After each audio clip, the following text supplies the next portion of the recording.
was in the Army. I went to Iraq from October of '06 to January of '08, and ended up with PTSD. And I can't really take a lot of the medications because they mess with me physically. Like, I get all the bad side effects.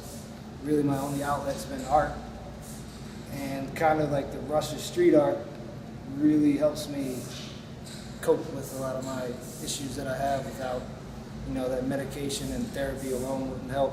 Stuff is more, I like to do stuff that's recognizable, that masses will recognize from far away, do it large scale, real simple, and it gets recognizability. And it's all about, graffiti's all about just getting yourself out there and getting known by the rest of the art community. I found that my easiest way to bully my way into the art crowd is to get into the underground art scene first and then work my way up from there, from the bottom floor. That's kind of how I got into doing graffiti. We met through trading art, and I always use it to work through my anxieties. I'm not a veteran though, but it just helps us get closer.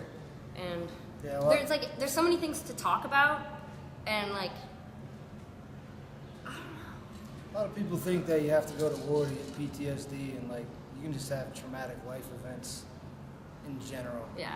And art's therapeutic for that as well. And it's basically how we found each other. We Dialogue. from 2 different countries, and we just really talked on Skype for a while, doing art together, talking through everything, and then you just blossomed from there. You talk so much though, when you're drawing something, someone's oh, why'd you do that? And you just blossom. I like to draw foxes, that's my thing, and sometimes they'll be screaming or whatever, and then you just talk about your feelings, because stories come up, and then it's a good way to, when I tell you things, you tell me things.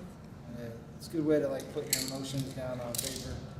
Well, a lot of PTSD symptoms have to do with not doing very well in crowds of people. And a lot of times I'll be quiet in those kinds of situations when I'm around a lot of people I don't know.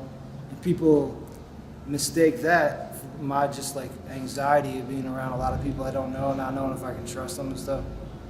It makes them think I'm an unlikable person. Arrogant or something. Yeah, or a jerk of some sort. And really it's just, I'm just reading the situation and deciding whether or not people are dangerous or not is usually what's going on in my head. And a lot of people don't understand that I'm doing that. I'm not just sitting there being a dick.